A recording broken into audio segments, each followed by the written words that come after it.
Bonjour à tous, j'espère que vous allez bien. Moi ça va. Je suis à Paris et voilà, j'ai montré le ciel pour rendre hommage à ma grand-mère. Et je me rends. Donc je suis sur la rue Boissière, je viens de sortir sur la station de métro de Boissière. Donc il faut savoir qu'à Kléber, donc juste avant la station avant, c'est là qu'ils font le changement de chauffeur. Donc ça va prendre entre 4 à 6 minutes le changement de chauffeur. Voilà, donc il ne faut pas s'inquiéter. Si vous avez un arrêt long à Kléber, c'est que c'est ici qu'ils font changer de chauffeur. Mais bon, moi je me dirige vers le bâtiment qui est en face. Voilà, là, vous l'avez jamais vu dans cet angle-là, mais vous le connaissez. C'est le musée des arts asiatiques de Guimet. Et oui, comme vous savez, j'y vais assez souvent. Et je vais faire 2 musées aujourd'hui. Parce que maintenant, comme vous le savez, hein, j'ai perdu ma grand-mère. Et là, je rends hommage et j'ai pas pu pendant presque 3 mois quasiment. À part, vous avez pu voir les vacances qui viennent de finir, mais ça c'était prévu fin août. Mais de juin à juillet, j'ai quasiment rien fait en fait. Donc à part la dernière fois où j'étais allé à Paris, mais c'était avec une autre personne. Parce que j'arrivais pas encore à refaire des expos. Donc là voilà, maintenant on y va et on va aller au musée Guimet pour voir l'exposition consacrée au bronze d'Angkor. Et après j'irai dans un autre musée qui est pas très loin pour voir une autre expo. Et de toute façon je vais revenir dans le quartier pour voir une autre expo que je ferai avec une tierce personne. Parce que je lui ai demandé si elle voulait venir, elle m'a dit ok, pas de souci. Donc là, direction le musée Guimet et les bronzes encore.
Pas dépasser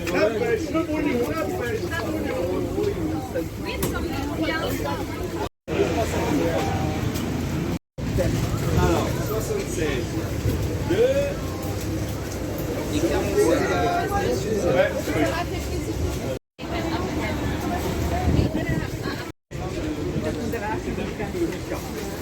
Il y a des petits jours à côté, hein.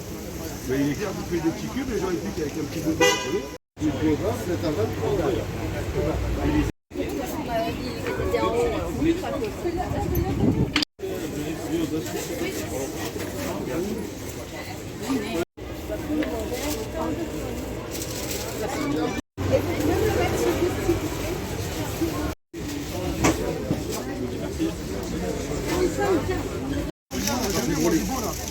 Donnez-moi des...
Ah oui.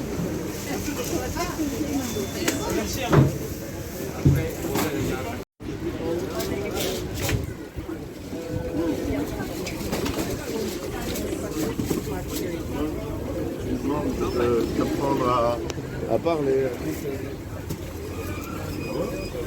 Il n'y a pas de jeu. Merci, au revoir. Bonjour madame. Ça va très bien. On va faire 2 choses en même temps, j'étais tellement concentré. 40 €.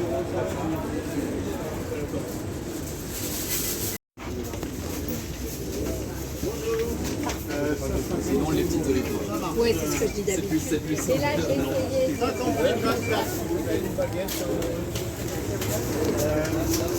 Mais moi, je n'ai pas eu.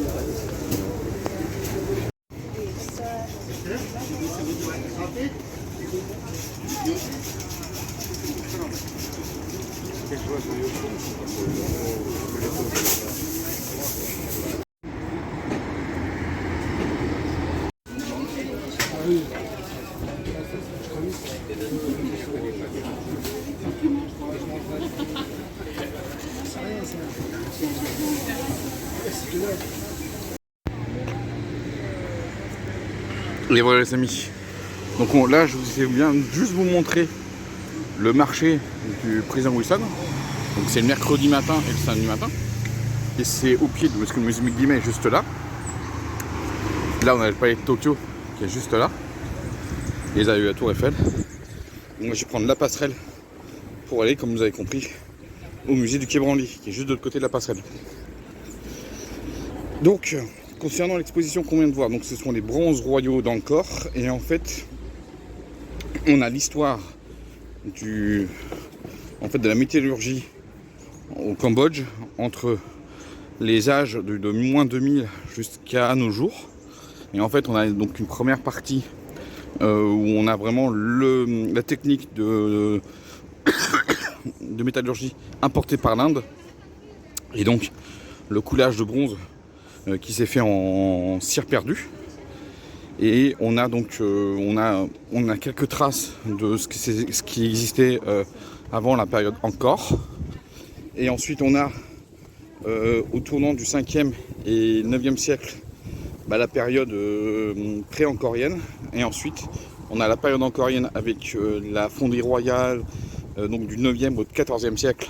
La fonderie royale, l'importance du bronze dans la religion avec le bouddhisme et l'hindouisme importé d'Inde et accepté par le peuple là-bas, le peuple khmer. On a vraiment toute la dévotion qui est faite, mais aussi montrer que qu'il y a les temples qui ont été parés de plaques de cuivre. Donc c'était vraiment intéressant. Et puis ensuite on a donc la chute d'Angkor, donc en 1431 par l'Empire Thaï, voir ensuite comment les objets ont été pillés, mais aussi certains ont été récupérés par les Thaïs qui ont même été perdus contre les Birmans. Et donc on retrouve des sculptures, des bronzes d'Angkor, on les retrouve à Mandalay en Birmanie. C'est là que ça s'est produit le dernier séisme important de la région. Il y a quelques mois. Et en fait, il y a des bronzes encore qui sont là-bas. Et puis ensuite, on a donc cette période post-Corène jusqu'à l'arrivée des Européens et surtout des Français. Et on voit ensuite le bronze d'aujourd'hui parce qu'il y a eu une sauvegarde de la culture, des techniques de métallurgie khmer actuellement. Et donc c'est pour ça qu'on voit aussi des nouvelles, des productions récentes de bronze. Donc super intéressant. Ensuite on a eu la deuxième exposition donc à Michael Kahn qui est un photographe contemporain. Ça fait 50 ans qu'il a de carrière et on voit les fameuses photos argentiques qui sont super bien faites et qui fait référence au haïku du XVIIe siècle en fait. Et c'est vraiment très très beau. Donc maintenant je passe au-dessus de la passerelle et je vais directement au musée du Quai Branly. On se retrouve là-bas. Oui, je monterai bientôt sur la Tour Eiffel, mais c'est pas pour aujourd'hui. Ce sera peut-être la prochaine fois que je attendrai à Quai Branly. On verra. Donc nous allons voir deux expositions ici au Quai Branly, sachant que sur la galerie Jardin qui est ici, l'exposition qui va avoir lieu, elle n'a pas, c'est en train d'être mis en place. Donc c'est pour ça que je reviendrai un peu plus tard dans le musée Quai Branly, mais l'exposition que je vais voir, elle se termine week-end prochain. Mais là je voulais le faire maintenant, et j'ai une autre qui se termine ce week-end. C'est pour ça. Donc la première exposition qu'on va aller voir va être consacrée à l'exposition, à la recherche scientifique de l'expédition Dakar-Djibouti 1931-1933. Regardez, on commence à voir ce qui va être installé pour la prochaine expo. Donc oui, j'irai la voir, mais quand, je ne sais pas, on verra. Et la deuxième exposition, c'est sur un artiste japonais. Donc on va regarder tout ça. Et celle qui est là, comme je vous ai dit, je vais la voir, je pense, courant novembre ou décembre, on verra.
Et voilà les amis, donc on a pu voir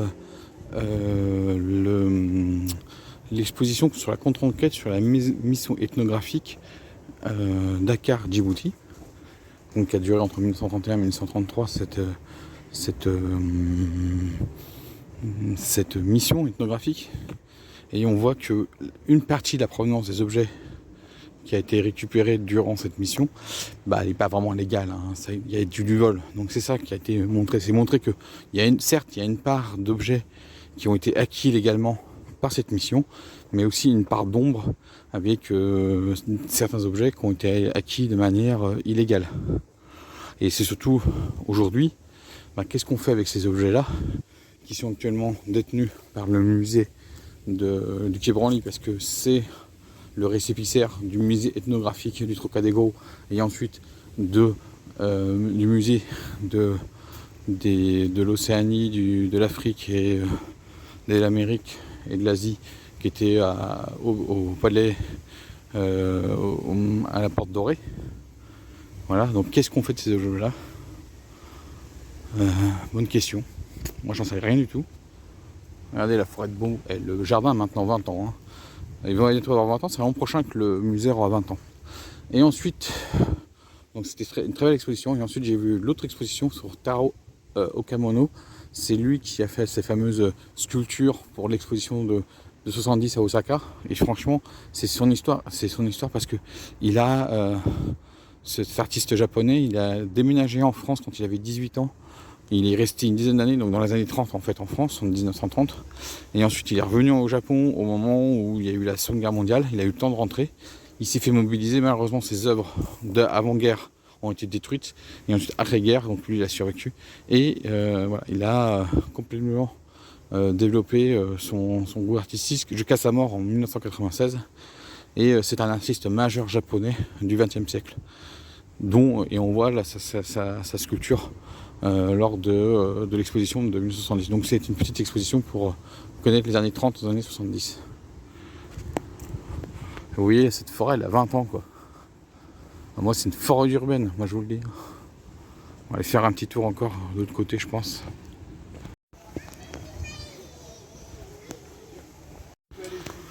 Bon, bah voilà. Je vous fais la fin de la forêt urbaine. Donc j'espère que ces visites vous ont plu. D'abord le musée Guimet avec l'art du bronze en fin de compte au Cambodge. Hein. Puis ensuite l'exposition sur cet artiste anglo-américain qui est toujours vivant hein, et qui fait des haïkus d'argent, donc avec la photographie argentique. Et puis ensuite le musée du Quai Branly et les deux expos qu'on a vus. L'exposition qui va arriver sur le Galerie Jardin, c'est consacré sur les cultures amazoniennes. Donc, je crois que c'est surtout les cultures. Bon, je sais pas si c'est le passé ou le présent. J'en sais rien du tout. En tout cas, je vais y revenir parce que cette expo va durer au mois de janvier. Ça commence fin septembre et ça va aller jusqu'à la fin janvier. Donc, comme je vous ai dit, je reviendrai ici en novembre-décembre. Et là, il n'y aura plus toute cette forêt avec toutes ces feuilles. Et vous voyez, cette forêt qui a 20 ans maintenant parce que le musée a été ouvert en septembre ou en octobre 2006, je sais plus. Ou en juin 2006. Je sais plus du tout, mais je sais que c'est 2006, l'ouverture du musée. Voilà. Et ça pose vraiment les questions de l'exposition je reviens sur une émission Dakar Djibouti. Ça pose vraiment les questions des objets qu'il y a dans les collections. Est-ce que certains objets doivent être rendus dans les pays d'origine et si oui, dans quelles conditions? Parce qu'il faut savoir que dans les pays d'origine, certains sont stables et d'autres sont pas du tout stables. Donc on ne sait pas en fait, c'est très compliqué en fait. Voilà. Allez, moi je vous laisse ici, dans la forêt du musée du Quai Branly, dans la forêt jardin du musée du Quai Branly. Et on se retrouve prochainement pour une autre exposition sur Paris, avant de faire autre chose. Vous allez voir, ça va être bientôt les journées du patrimoine. Donc on va aller voir quelques lieux qui vont être utiles dans un peu plus d'un an quasiment. Et puis après, on verra pour la suite. Je vais voir comment je finis septembre avant d'attaquer le mois d'octobre. Allez, ciao et à la prochaine. Bon, maintenant on va rentrer en transport en commun. J'espère avoir le bus au retour. Oh là là.